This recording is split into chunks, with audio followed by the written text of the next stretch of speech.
मेरा नाम अनामिका है। मेरी जिंदगी में शायद खुशियां कभी आई ही नहीं थी। बचपन से जवान होने तक का सफर मेरा बड़ा ही तकलीफ दे गुजरा।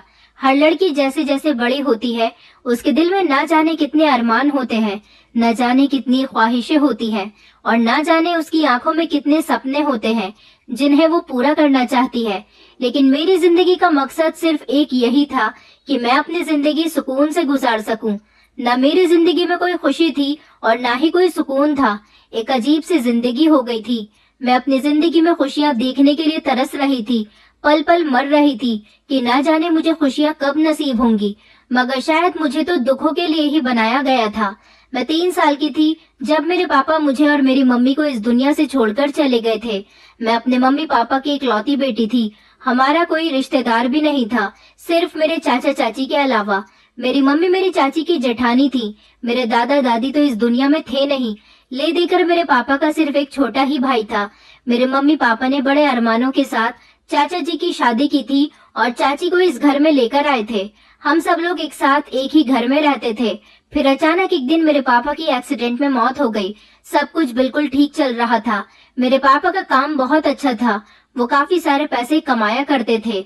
लेकिन जब उनकी मौत हो गई और मेरी मम्मी और मेरा खर्चा चाचा जी उठाने लगे, तो ये बात चाची को बिल्कुल भी पसंद नहीं आती थी। मम्मी चाची को बड़ी ही उम्मीद के साथ इस घर में लेकर आई थी। उन्हें लगता था कि उनकी देवरानी उनकी बहन बनकर रहेगी। पापा के मरने के बाद मम्मी बीमार रहने लगी थी। चाची को बुरा लगता था कि उनका पति हम दोनों माँ बेटी का खर्चा अपने पैसों से करता है। कई साल इसी तरह से गुजर गए थे। मेरी मम्मी सब कुछ बर्दाश्त करते हुए चाचा चाची के साथ रहती थी। अगर उनका कोई बेटा होता तो उनका सहारा बनता। मेरी मम्मी अपनी बेटी को लेकर कहाँ जाती, क्योंकि मेरे ननिहाल वाले मेरी मम्मी से नहीं रखते थे। मेरी मम्मी ने पापा के साथ अपनी मर्जी से शादी की थी और उन लोगों को मेरे पापा पसंद नहीं थे। मम्मी ने जब भागकर मेरे पापा से शादी की तो मेरे ननिहाल वालों से सारे संबंध खत्म हो गए थे। वो अपनी बेटी को लेकर कहाँ जाती, इसलिए चाची की उल्टी सीधी बातों को बर्दाश्त किया करती थी। चाची हमें कुछ भी कहती, चाचा उनसे पलटकर एक शब्द नहीं कहते थे, बल्कि चाचा बिल्कुल खामोश रहते थे। उन्होंने कभी ये नहीं समझा कि उनकी भाभी ने सारी जिंदगी उन्हें औलाद बनाकर पाला था। उनकी शादी की, उनकी परवरिश की, उनकी पढ़ाई पूरी की। क्योंकि मेरे पापा की शादी कम उम्र में हो गई थी, उस समय मेरे चाचा भी छोटे थे, तो मेरे चाचा के सारे काम मेरी मम्मी ही किया करती थी। मेरी मम्मी को माँ बनने की खुशी पूरे 7 साल बाद नसीब हुई थी, इसलिए मेरी मम्मी ने चाचा जी को ही अपनी औलाद समझा था। उन्होंने चाचा जी को हमेशा अपने बेटे की तरह पाला था। पापा ने मम्मी से शादी की रात ही कह दिया था कि तुम्हें मेरे भाई को अपनी औलाद की तरह प्यार करना होगा। कभी भी मेरे भाई के साथ किसी तरह का भेदभाव नहीं करना, क्योंकि उसके माता पिता नहीं है। मैं नहीं चाहता कि उसे तुम कभी भी इस बात का एहसास दिलाओ। मैं नहीं चाहता कि तुम कभी भी भाभी बनकर उसके साथ किसी तरह का भेदभाव करो। भाभी तो माँ समान होती है, इसलिए तुम्हें उसकी परवरिश एक माँ की तरह ही करनी है। मेरी मम्मी ने चाचा की परवरिश बिल्कुल एक माँ की तरह की थी, लेकिन अब जब उनकी पत्नी मम्मी को खरी खोटी सुनाती थी तो चाचा बिल्कुल खामोश हो जाया करते थे। उन्होंने मेरी मम्मी की परवरिश का गलत सिला दिया था। मेरी मम्मी सब कुछ बर्दाश्त करते हुए इस घर में रहती थी, चाची का सारा काम करती थी। फिर धीरे धीरे चाची ने 2 बच्चों को जन्म दिया। चाची के पास कोई बेटी नहीं थी और फिर मैं भी जवान हो चुकी थी। मम्मी के साथ साथ मुझे भी चाची की बातें सुननी पड़ती थी, क्योंकि अब मैं बड़ी हो गई थी और मैंने अच्छी तरह से होश संभाल लिया था। मेरी मम्मी बीमार रहने लगी थी। मैं अपनी मम्मी से बहुत प्यार करती थी और सारा दिन उनकी सेवा में लगी रहती थी। चाची की बातें बर्दाश्त करने के बाद मम्मी अपना खाना पीना अलग भी नहीं कर सकती थी, क्योंकि अगर वो ऐसा कर लेती तो फिर उन्हें कमाकर कौन ला कर देता। मम्मी किस तरह से हम दोनों माँ बेटी का गुजारा करती। मम्मी की हालत तो ऐसी नहीं थी कि वो पैसे कमाने के लिए घर से निकल जाती, और उस समय मैं भी छोटी थी। लेकिन मम्मी ने सोचा था कि जब उनकी बेटी बड़ी हो जाएगी तो ये सारी परेशानी दूर हो जाएगी, मगर ऐसा नहीं हुआ था। मम्मी की जगह मैं चाची के सारे काम करने लगी थी, उनकी सारी बातें सुनने लगी थी। हम दोनों माँ बेटी उनकी बातें सुनकर सिर्फ सब्र करते थे, इसके अलावा हम कुछ भी नहीं कर सकते थे। अब जैसे जैसे मैं बड़ी हो रही थी, मैं बहुत खूबसूरत होती जा रही थी। सब लोग मेरी बहुत तारीफ किया करते थे, इसलिए चाची को मैं बहुत खलती थी। चाचा तो मुझे बहुत प्यार करते थे, क्योंकि बचपन से ही उन्होंने मुझे अपनी गोद में खिलाया था। यही वजह थी कि चाची मुझसे बहुत चिढ़ती थी। मेरी मम्मी और मैं चाची से अच्छी तरह से बिहेव करते थे, हमेशा हर बात को बर्दाश्त करते थे, इग्नोर करने की कोशिश करते थे, बल्कि हम उन्हें ये एहसास दिलाना चाहते थे कि हम आपके अपने हैं, मगर उन्हें तो जैसे कोई फर्क ही नहीं पड़ता था। चाची मुझसे कितना भी कुछ कहती, मैं कभी पलटकर उन्हें जवाब नहीं देती थी। मम्मी मुझसे यही कहती थी कि बेटी सब्र करो, सब्र करने वालों के साथ हमेशा भगवान खड़ा होता है। मैं अपनी चाची की बहुत इज्जत करती थी, जबकि मैं भगवान से प्रार्थना करती थी कि मेरी चाची सुधर जाए, जिससे हमारे घर का माहौल भी सुधर जाएगा। मगर कहते हैं ना कि कुछ लोग कभी नहीं बदल सकते, क्योंकि वो अपनी आदत से मजबूर होते हैं। मेरी मम्मी अब बीमार होकर बिस्तर पर पड़ी रहती थी और चाची सारा दिन घर में महारानियों की तरह हुक्म चलाती थी। चाची को ये बात बिल्कुल भी पसंद नहीं थी कि चाचा मुझसे कोई भी बात किया करे। वो तो अपने दोनों बेटों को भी मुझसे दूर रखती थी। हमेशा हम दोनों माँ बेटी को ताने दिया करती थी कि तुम्हारा पति तो मर गया है और तुम माँ बेटी हम लोगों पर बोझ बन गई हो। चाचा कभी कभी खामोशी से मेरे लिए कुछ खाने पीने का सामान भी लेकर आते, तो चाची को पता चल ही जाता था और वो घर में इतना हंगामा करती थी कि चाचा शर्मिंदा होकर रह जाते थे। इस हंगामे से मैं सहम कर रह जाती थी। जब मम्मी ने घर के ऐसे हालात देखे तो मम्मी ने फैसला किया कि वो मेरा रिश्ता तय कर देंगी और जितनी जल्दी हो सकेगा मेरी शादी कर देंगी। इसलिए मेरी मम्मी ने अपनी सहेली के एक बेटे के साथ मेरा रिश्ता तय कर दिया था। मेरी मम्मी की सहेली वैसे भी मुझे बहुत पसंद करती थी और कई बार बंद शब्दों में मेरी मम्मी से मेरे रिश्ते के बारे में कह चुकी थी। मेरी उम्र कम थी, इसलिए मेरी मम्मी उनको हर बार इनकार कर देती थी। मगर अब घर के हालातों को देखकर मम्मी चाहती थी कि उनकी बेटी जल्द से जल्द अपने ससुराल की हो जाए, लेकिन चाची ने इस रिश्ते को भी खत्म करवाने में कोई कसर नहीं छोड़ी थी। चाची दिन रात मम्मी के कान भरती रहती थी और उन्हें उन्हीं के दोस्त के खिलाफ भड़काया करती थी। मगर मेरी मम्मी भी चाची की आदत को अच्छी तरह से जानती थी, तभी तो चाची की बातें एक कान से सुनकर दूसरे कान को निकाल दिया करती थी। जब चाची की बातों का मम्मी पर कोई असर नहीं हो रहा तो उन्होंने दूसरा रास्ता तलाश किया और चाचा के कान भरने लगी। मम्मी ने जब चाची की ऐसी हरकतें देखी तो फौरन से पहले मेरी सगाई कर दी थी और अपनी सहेली से कह दिया कि वो जल्द ही मेरी शादी करना चाहती हैं। मेरी होने वाली सास भी जल्द ही शादी करने के लिए तैयार थी, मगर चाची को मेरी खुशी एक आंख नहीं भा रही थी। उन्हें लगता था कि शादी पर जितना भी खर्च होगा वो सब उनके पति का ही होगा, जबकि वो नहीं जानती थी कि मेरी मम्मी ने मेरे लिए काफी कुछ जोड़ कर रखा हुआ था। मेरी मम्मी की सहेली की बचपन से ही ख्वाहिश थी कि मैं उनके घर की बहू बनूं, मगर मम्मी ने बचपन में ये बात टाल दी थी, क्योंकि मेरी मम्मी का मानना था कि जब बच्चे बड़े हो जाएंगे तो जो भी उनकी मर्जी होगी वही होगा।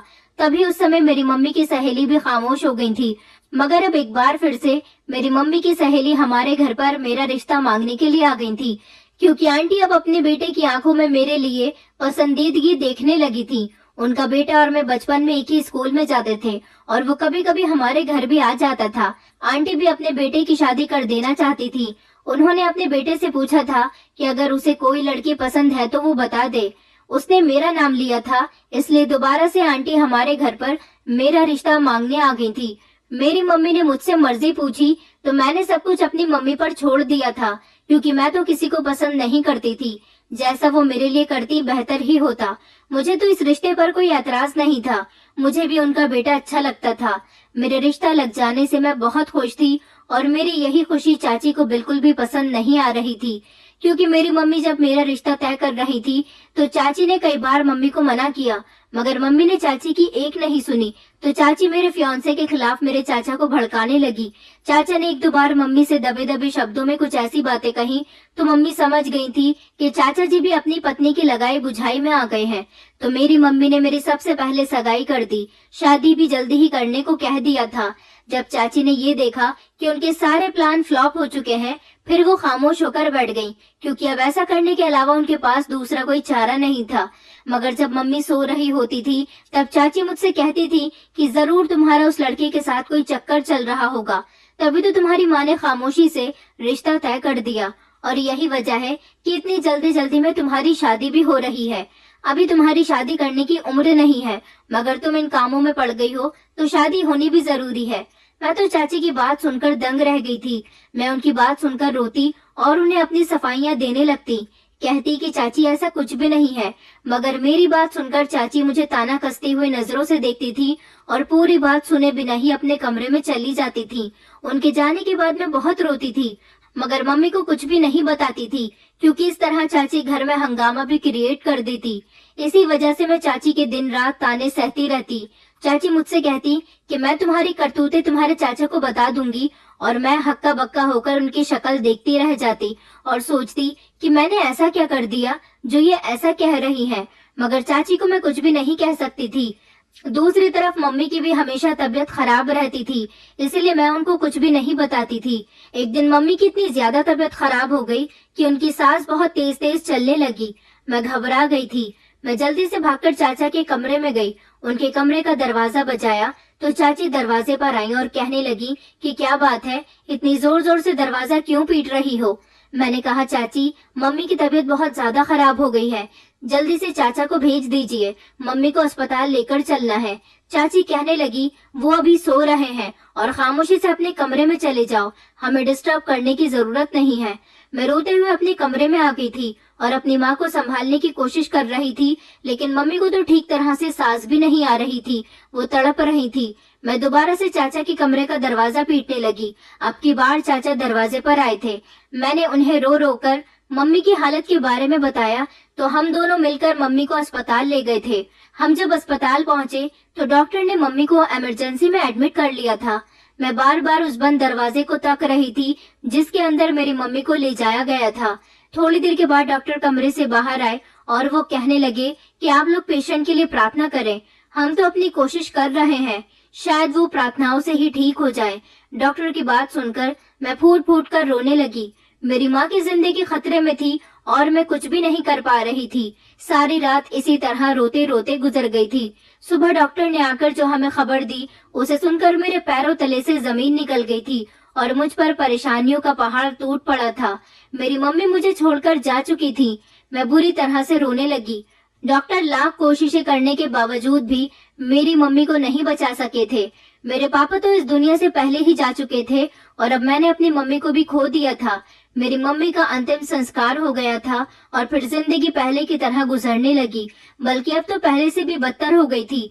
चाची ने मेरा रिश्ता भी मेरी मम्मी की सहेली के बेटे से खत्म करवा दिया। मैं उस दिन बहुत रोई थी। चाची मुझसे घर के सारे काम करवाती थी और मैं थक हार कर चूर हो जाती थी। अब वो मुझे मारने पीटने भी लगी थी। उन्होंने चाचा को मेरे खिलाफ भड़का दिया और चाचा से कहने लगी कि तुम्हारी भतीजी का पड़ोस के लड़के से चक्कर चल रहा है। मगर मुझे अफसोस इस बात का था कि अपनी पत्नी की बात सुनकर चाचा ने विश्वास भी कर लिया था। उन्हें अपनी भतीजी के कैरेक्टर पर यकीन नहीं हुआ था और इस तरह चाचा को बहुत गुस्सा आ गया। उन्होंने मेरी शादी करने का फैसला लिया।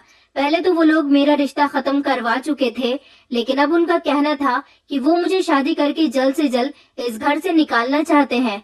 चाचा ने चाची से कहा कि इसके लिए कोई अच्छा सा रिश्ता तलाश करो। चाची ने जल्दी ही मेरे लिए रिश्ता तलाश कर लिया था और फिर इस तरह सिंपल तरीके से मेरी शादी कर दी गई और मुझे विदा करके मेरी ससुराल भेज दिया गया। मेरे अरमानों का कत्ल हो चुका था।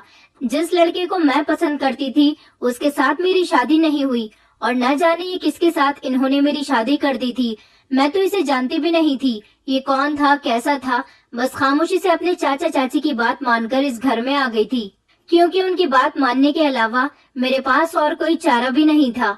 मेरी ससुराल में मेरे पति और सास के अलावा और कोई भी नहीं था। मेरी शादी इतनी सिंपल तरीके से हुई थी कि अकेले मेरी सास और पति ही मुझे ब्याह कर अपने घर ले आए थे। मेरी शादी बहुत दूर एक गांव में हुई थी। मेरे चाचा चाची ने मुझे दहेज में कुछ भी नहीं दिया था। ये घर बहुत ही छोटा था और यहाँ पर गरीबी साफ नजर आ रही थी, जबकि हमारा घर तो काफी बड़ा था। मैं इस घर को देख देख कर रो रही थी और अपने आंसुओं को छुपाने की कोशिश कर रही थी, क्योंकि मैं जानती थी कि यहाँ आने के बाद मेरे भाग फूट चुके हैं। अब तो कुछ भी नहीं हो सकता था। मेरी यहाँ शादी हो गई। मेरी सास मुझे मेरे कमरे में ले आई थी, जहाँ पर एक टूटा फूटा पलंग और एक पुरानी सी अलमारी खड़ी हुई थी। इसके अलावा इस कमरे में कोई भी फैसिलिटी मौजूद नहीं थी। इतनी गर्मी थी, इसके बावजूद भी यहाँ पर पंखा नहीं था, सिर्फ एक छोटा सा बल्ब जल रहा था। मेरी सास का बिहेवियर मेरे साथ अच्छा था। उन्होंने कहा कि बेटी, हम लोग गरीब जरूर हैं, मगर यहाँ पर तुम्हें अपने हिसाब से काफी प्यार देंगे। अपनी सास की बात सुनकर मुझे ऐसा लगा था जैसे इतने प्यार भरे शब्द सुने मुझे कितने दिन हो गए हैं।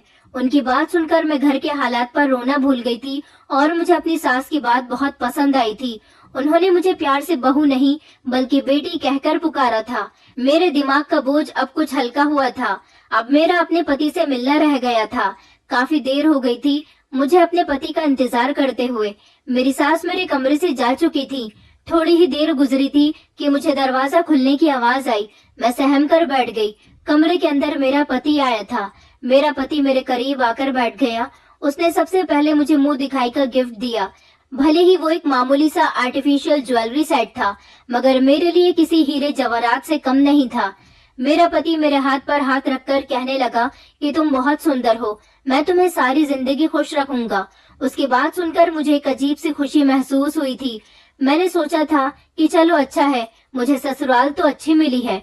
अभी हम लोग यही बातें कर रहे थे कि अचानक मेरे कमरे का दरवाजा बजने लगा। मेरा पति कहने लगा कि मैं देखता हूँ कि दरवाजे पर कौन है, शायद माँ ही होगी। मेरे पति ने जैसे ही दरवाजा खोला तो मेरी सास ही दरवाजे पर खड़ी हुई थी, मगर मेरी सास के हाथ में एक स्प्रे की बोतल थी। वो कहने लगी कि बहू, जरा मुझे कमरे के अंदर स्प्रे करना है।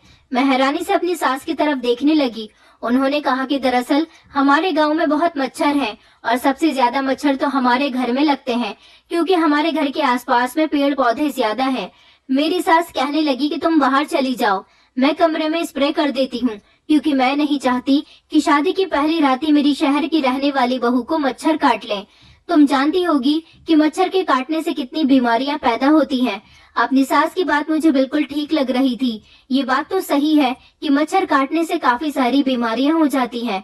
मैंने अपनी सास से कहा कि आप कमरे के अंदर स्प्रे कर सकती हो। मेरी बात सुनकर न जाने क्यों मेरी सास हिचकिचाने लगी थी और मुझसे कहने लगी कि बहू, मैं चूल्हे पर तुम दोनों के लिए दूध गर्म करने के लिए रखकर आई थी और अभी भूल गई। मैं इतनी स्प्रे करती हूँ, तुम जरा किचन में जाकर दूध देख लो, कहीं निकल कर बाहर ना आ जाए, वरना मेरे लिए किचन साफ करना भारी हो जाएगा।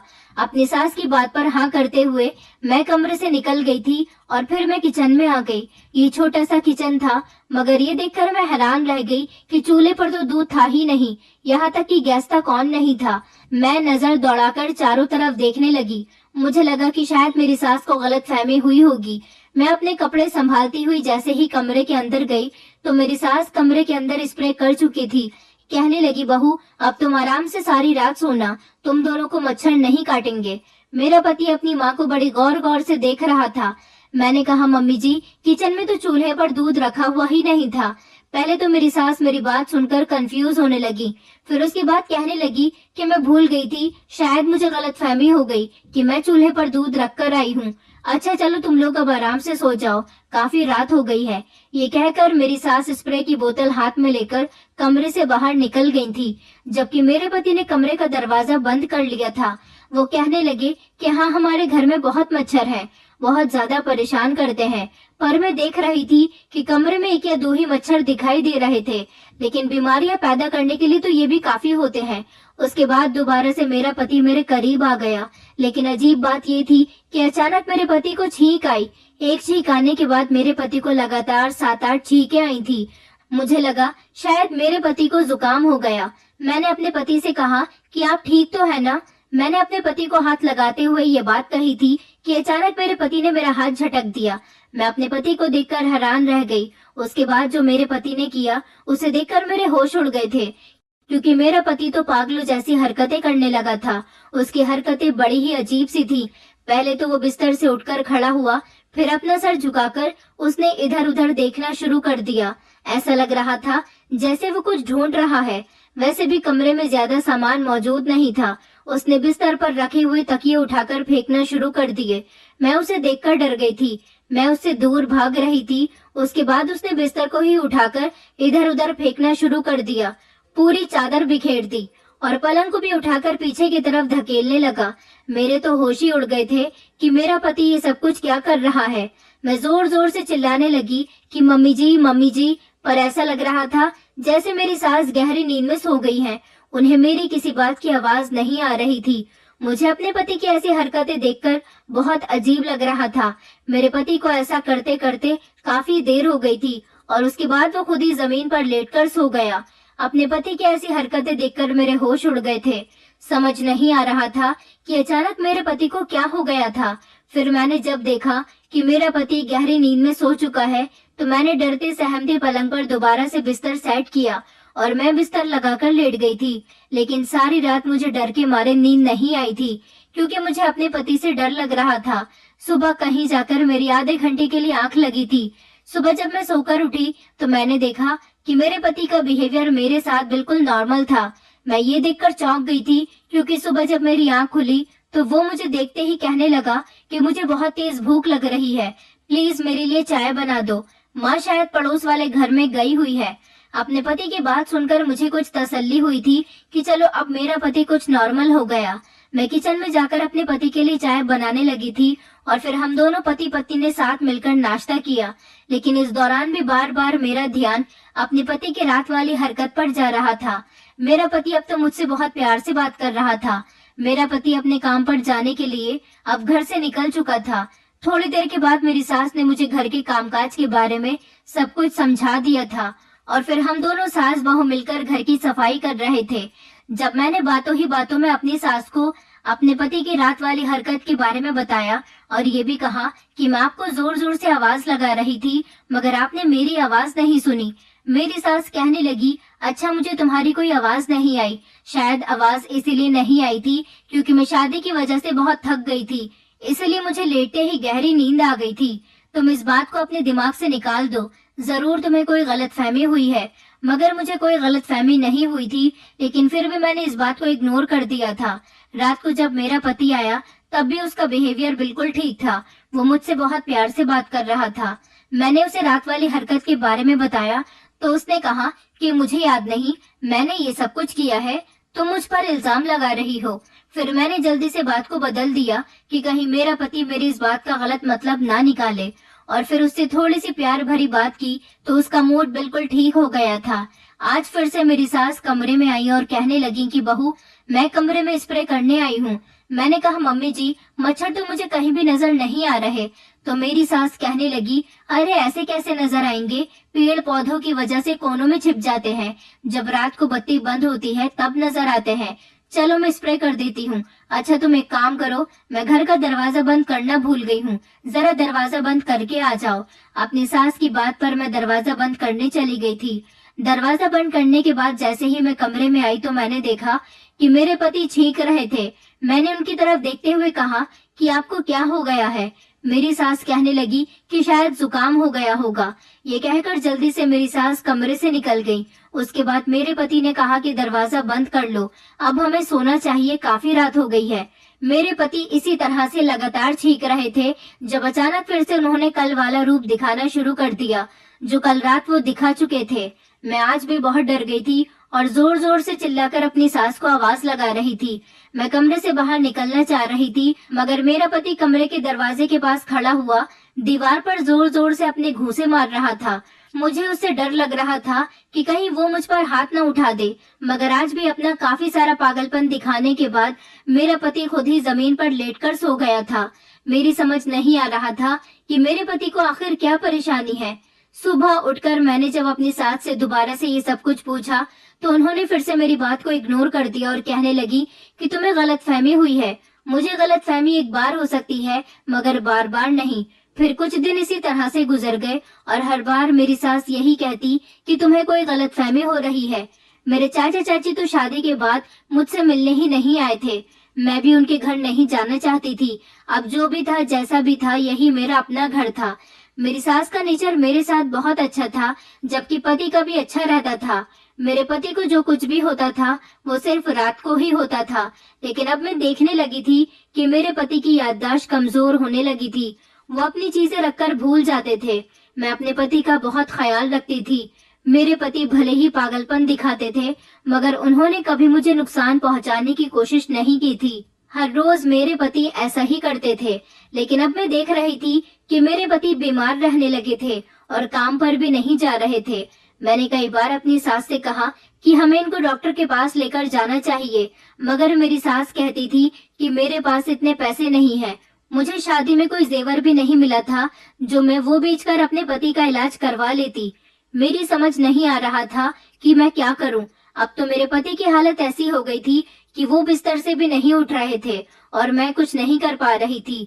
कई दिन इसी तरह से गुजर गए थे, मगर मैं बहुत कंफ्यूज इस बात पर थी कि हर रात मेरी सास स्प्रे की बोतल लेकर जब मेरे कमरे में आती है तो मेरे पति तभी पागलपन की हरकतें क्यों करने लग जाते थे और मेरी सास मुझे किसी न किसी काम से कमरे से बाहर भेज दिया करती थी। मुझे धीरे धीरे ये बात समझ आने लगी थी कि मेरी सास के कमरे से बाहर जाते ही मेरे पति को छींक आती है और उसके बाद मेरे पति का रूप बदलने लगता है। मेरे समझ नहीं आ रहा था कि मैं अपनी सास पर शक क्यों कर रही हूँ, क्योंकि वो तो बहुत अच्छी हैं। मुझे उनके बारे में ऐसा नहीं सोचना चाहिए। वो मेरा बहुत ख्याल रखती हैं। कई दिन इसी तरह से गुजर गए थे। मैं अपने पति की तरफ से बहुत परेशान थी क्योंकि वो दिन ब दिन बीमार होता जा रहा था। मेरा पति अब मुझसे कोई बात भी नहीं करता था क्योंकि वो इतना बीमार था कि बिस्तर से उठ भी नहीं पा रहा था। अब वो अपने पागलपन वाली हरकतें करना छोड़ चुका था, मगर मेरी सास अभी भी कमरे में आकर मच्छरों का स्प्रे करती थी। मेरी ये बात समझ नहीं आती थी कि मुझे मच्छर तो कहीं पर भी नजर नहीं आते थे, तो फिर वो हर रोज पाबंदी के साथ कमरे में स्प्रे क्यों करती थी। मगर मैं अपने पति की सेवा में कभी कोई कमी नहीं छोड़ रही थी। उनको टाइम से खाना दिया करती थी। दवाई तो उनको मिल नहीं रही थी क्योंकि हमारे पास उनका इलाज करवाने के पैसे नहीं थे। घर में जो राशन था उनसे ही खाना बन रहा था क्योंकि अब मेरे पति ने काम पर जाना भी छोड़ दिया था। मुझे अपनी किस्मत पर तरस आता था कि आखिर मेरे नसीब में ही ये सब कुछ क्यों लिखा हुआ है। शादी से पहले चाचा चाची की वजह से मैं बहुत परेशान रहती थी और शादी हो जाने के बाद मैं इस सब परेशानी में घिरकर रह गई हूँ। मगर मैं यहाँ से तंग आकर जा नहीं सकती थी क्योंकि ये मेरा ससुराल था। मेरे मायके से ज्यादा सुकून तो मुझे यहाँ पर था। मैं दोबारा उस नर्क में नहीं जाना चाहती थी। कई दिन इसी तरह से गुजर गए थे जब एक दिन मेरी सास मुझसे कहने लगी कि बहू ये कपड़े पहन लो, आज घर में मेहमान आ रहे हैं। अपनी सास की बात सुनकर मैं हैरान हुई थी क्योंकि मेरी शादी को लगभग 7 महीने हो गए थे। आज तक तो यहाँ कोई मेहमान नहीं आया था, तो फिर अब कौन से मेहमान आने वाले थे। मेरी सास ने कहा कि बस तुम तैयार हो जाओ, तुम्हारे लिए एक सरप्राइज है। अपनी सास के कहने के मुताबिक मैं तैयार हो गई थी, लेकिन आधी रात का समय हो गया था। अभी तक तो कोई भी मेहमान नहीं आया था। इतनी रात को भला कौन सा मेहमान आता। मैं कपड़े बदलने ही जा रही थी कि मेरी सास ने मुझे आवाज लगाई। उस समय मेरा पति बहुत गहरी नींद में सो रहा था। मेरी सास ने मुझे अपने कमरे में बुलाया। मैं ये देखकर दंग रह गई थी कि रात के इस समय मेरी सास के कमरे में 2 बड़े ही अजीब मर्द बैठे हुए थे, जिन्हें देखकर मुझे कुछ अच्छा महसूस नहीं हो रहा था। वो दोनों ही मर्द मुझे बड़ी गौर से घूर कर देख रहे थे। मेरी सास ने उनसे कहा कि जो मुझे इस लड़की की ज्यादा कीमत देगा मैं उसे इसके हवाले कर दूंगी। अपनी सास की बात सुनकर मेरे पैरों तले से जमीन निकल गई थी। आखिर वो ये क्या बात कह रही थी। वो कहने लगी कि ले जाओ इसको। मैं अपनी सास से कहने लगी कि आखिर ये लोग कौन है और आप मुझे इनके साथ कहाँ भेज रही हो। मेरी सास एक अजीब सी हंसी हंस रही थी और फिर वो दोनों आदमी जबरदस्ती मेरे मुंह पर हाथ रखकर मुझे घर से ले गए। आधी रात का समय था, इसलिए वो लोग मुझे बड़ी खामोशी के साथ ले गए थे और किसी को ये बात पता नहीं चली थी कि मैं उनके साथ जा रही हूँ। मैं अपने आप को छुड़ाने की बहुत कोशिश कर रही थी, मगर उन दोनों ने मुझे बड़ी मजबूती के साथ पकड़ा हुआ था और मेरे चेहरे पर भी पट्टी बांध दी थी, जिसकी वजह से मैं शोर भी नहीं मचा सकती थी। मेरे तो रोंगटे खड़े हो रहे थे कि ना जाने अब मेरे साथ क्या होने वाला है। मेरे तो होश तब उड़े थे जब उन लोगों ने मुझे एक अजीब सी जगह पर ले जाकर खड़ा कर दिया था। ये बड़ी ही अजीब जगह थी। यहाँ पर बहुत सारी औरतें थी और कुछ अजीब तरह के मर्द भी थे। मैं समझ गई थी कि ये कोठा है। उन दोनों में से एक आदमी ने मेरी ज्यादा कीमत दे दी थी और फिर मुझे कमरे में ले जाया गया। मैं रो रही थी, गिड़गिड़ा रही थी, मगर मेरी कोई सुनवाई नहीं हो रही थी। मेरी कुछ समझ नहीं आ रहा था कि ये क्या हो रहा है। थोड़ी देर गुजरी थी कि एक औरत कमरे के अंदर आई। मैं उसके आगे हाथ जोड़कर खड़ी हो गई और कहने लगी कि प्लीज मुझे यहाँ से निकाल दो। मुझे मेरी सास ने यहाँ पहुँचाया है। मैं अपनी सास को कभी माफ नहीं करूंगी। वो औरत मेरी बात सुनकर जोर जोर से हंसने लगी और कहने लगी कि तुम जैसी न जाने कितनी भाभियां यहाँ पर आ चुकी हैं। उस औरत की बात सुनकर मैं दंग रह गई। उसने मुझे एक ऐसी सच्चाई बताई जिसे सुनकर मेरे पैरों तले से जमीन निकल गई थी। उसने कहा कि हाँ, तुम रिश्ते में मेरी भाभी लगती हो। जिस औरत ने तुम्हें बेच दिया है वो औरत मेरी माँ है और तुम्हारा पति मेरा सौतेला भाई है। दरअसल मेरी माँ ने तुम्हारे पति के पिता से दूसरी शादी की थी। फिर हमारे पिता मर गए और जब मैं जवान हुई तो मैंने भागकर शादी कर ली थी। मेरा पति और मैं मिलकर ये कोठा चलाते हैं। मेरी माँ अपने सौतेले बेटे को बिल्कुल भी पसंद नहीं करती थी, इसलिए उन्होंने बचपन से लेकर अब तक उसे बहुत परेशान किया। मेरी माँ उसे खाने में मिलाकर उसका दिमाग खराब करने की दवाई देती है। मैंने कहा लेकिन मैंने अपनी सास को कभी अपने पति को दवाई देते हुए नहीं देखा, बल्कि मेरी सास के पास तो इतने पैसे ही नहीं है कि वो मेरे पति का इलाज करवा सके। मेरा पति घर में बीमार पड़ा हुआ है। ये औरत कहने लगी कि हाँ, मेरी माँ के पास पैसे नहीं है क्योंकि मैं अपनी माँ से खूबसूरत लड़कियां खरीदती हूँ जब वो मेरे भाई की शादी करवा देती है। तुम मेरे भाई की चौथी पत्नी हो। मेरे सौतेले भाई को मेरी एक माँ ऐसी दवाई का स्प्रे देती है जिससे मेरे भाई की दिमागी हालत कमजोर होने लगती है और जब उस पर दवाई का असर होता है तो वो पागलों जैसी हरकतें करने लग जाता है। अभी तक तो मेरी माँ भाई के लिए हमेशा अनपढ़ और गांव की लड़कियों को ही ब्याह कर लाई है, लेकिन अब की बार मेरी माँ को तुम्हारा रिश्ता मिला था। सुना था कि तुम शहर की रहने वाली हो और शहर की लड़कियां ज्यादातर पढ़ी लिखी होती हैं, इसलिए मेरी माँ ने दवाई का इस्तेमाल करने के बजाय इस बार स्प्रे की बोतल के अंदर दवाई को मिला दिया ताकि तुम्हें किसी बात का शक न हो।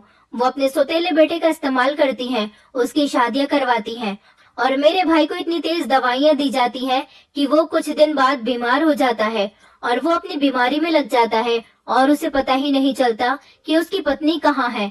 तुम्हारे साथ भी कुछ ऐसा ही हुआ।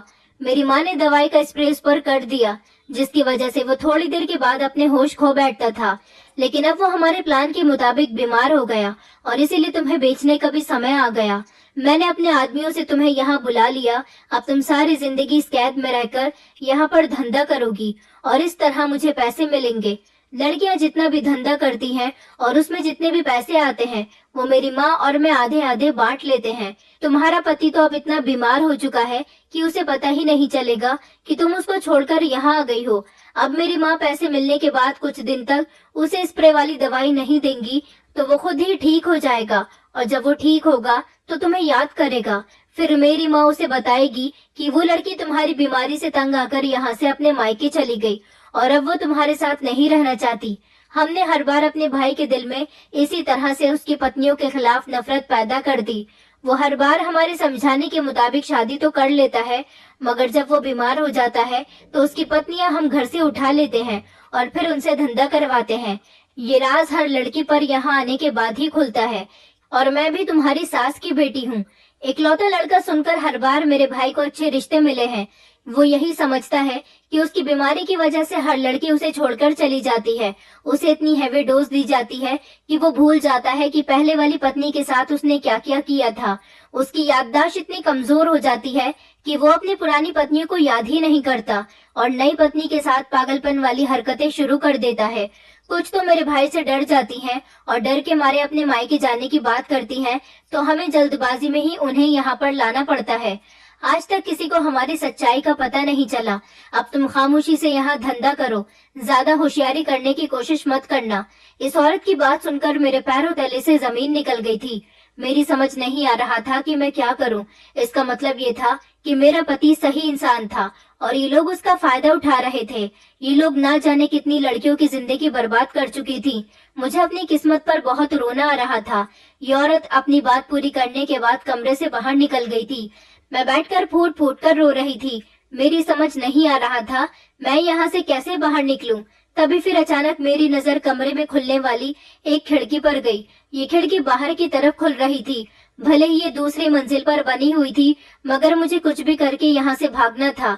अपनी इज्जत बचानी थी और मैं अपने पति को भी बचाना चाहती थी, क्योंकि उसकी माँ, उसकी सौतेली माँ और सौतेली बहन जानबूझकर उसको बीमार कर रही थी और जानबूझकर उसकी कंडीशन ऐसी कर दिया करती थी कि उसका दिमाग अपनी बीमारी से हटकर अपनी पत्नी पर कभी जाता ही नहीं था। मैंने सोच लिया था कि मेरे पति के साथ जो कुछ भी हुआ है मैं उसे इस बारे में जरूर बताऊंगी और उसका इलाज करके उसे ठीक करवाऊंगी और अपनी सास और इस औरत को सजा दिलवाऊंगी। इससे पहले कि कोई इस कमरे में आता, मैं फौरन ही इस खिड़की से कूद गई। मेरे पैर में बहुत गहरी मोच आई थी, मगर फिर भी मैं लंगड़ाती हुई वहां से भाग निकली और पुलिस स्टेशन जाकर मैंने पुलिस को सारी बात बता दी थी। पुलिस ने मेरी सास की बेटी को और उसके कोठे को सील कर दिया और उन लड़कियों से भी बयान लिए गए जो कि धंधा कर रही थी। उन सब ने वहां पर अपने अपने बयान दिए। कुछ ऐसी लड़कियां थीं जिनको किडनैप करके वहां पर रखा गया था और कुछ मेरी ही जैसी थी जो शादी के झांसे में आकर यहाँ पर आ गई थी। पुलिस ने मेरी सास को भी अरेस्ट कर लिया था क्योंकि वो भी अपनी बेटी और उसके पति के साथ मिली हुई थी, मगर मैंने पुलिस की मदद ली और अपने पति को अस्पताल पहुंचाया। मेरे पति का इलाज हुआ तो मेरा पति कुछ ठीक हुआ। मैंने अपने पति को उसकी माँ और उसकी सौतेली बहन की सारी सच्चाई बता दी थी। मेरा पति जब धीरे धीरे ठीक होने लगा तो उसे अपनी जिंदगी की पूरी कहानी सुनकर बड़ा ही अफसोस हुआ था और फिर उसके बाद वो मेरे आगे हाथ जोड़कर अपनी माँ और बहन की तरफ से माफी मांगने लगा। इसमें मेरे पति की कोई गलती नहीं थी क्योंकि वो तो खुद अपने होश में नहीं था, मगर अपनी सास और नंद को भी सजा दिलवाने में मैंने कोई कमी नहीं छोड़ी थी। उन दोनों को और उनके पूरे गिरोह को कड़ी से कड़ी सजा हुई थी। मेरे पति को यह एहसास हो गया था कि सौतेली माँ सौतेली ही होती है। सगे माता पिता ही हमेशा अपनी औलाद का ख्याल रखते हैं, जैसे कि मैं थी। मेरे चाचा चाची ने मेरे माँ बाप के मरने के बाद मुझे कोई सहारा नहीं दिया था, मुझे हमेशा अपने घर की धूल समझा था। ऐसा ही कुछ मेरे पति के साथ भी हुआ था। भले ही वो मेरे पति के सामने अच्छी बनती थी, मगर वो कभी भी उसकी सगी माँ नहीं बन पाई थी। मेरा पति उन पर आंख बंद करके विश्वास करता था। वो स्प्रे की बोतल जो मेरी सास मच्छर भगाने के बहाने कमरे में छिड़कने आती थी, वो कोई स्प्रे नहीं था, बल्कि वो तो एक तरह की दवाई थी जो मेरे पति को नाक के जरिए दी जाती थी और जिसका कांटेक्ट सीधा दिमाग से था। जब भी मेरी सास मुझे बहाने से कमरे से निकाल दिया करती थी तो मेरे पति के मुंह पर जल्दी से स्प्रे कर दिया करती थी, जिसके बाद मेरा पति अपने होश खोने लगता था और फिर उसे याद ही नहीं रहता था। उसे ये पता ही नहीं होता था कि वो क्या कर रहा है। मेरे पति का इलाज हुआ और फिर मेरा पति बिल्कुल ठीक हो गया। मेरे पति ने अपनी सौतेली माँ और बहन से सारे संबंध खत्म कर दिए। अब भगवान ने मेरे पति को एक अच्छी नौकरी दिलवा दी है। मैं अब अपने घर में अकेली रहती हूँ। मेरी सास को तो जेल हो गई। इस तरह हम दोनों पति पत्नी एक अच्छी और खुशहाल जिंदगी गुजार रहे हैं। लेकिन आज भी जब मैं वो समय याद करती हूँ तो मेरे रोंगटे खड़े हो जाते हैं। दोस्तों, उम्मीद करती हूँ आपको हमारी कहानी पसंद आई होगी। कहानी पसंद आई है तो वीडियो को लाइक करें, चैनल पर नए हैं तो चैनल को सब्सक्राइब करें और हाँ, नोटिफिकेशन बेल को जरूर दबाएं ताकि अगली अपडेट सबसे पहले आपको मिले।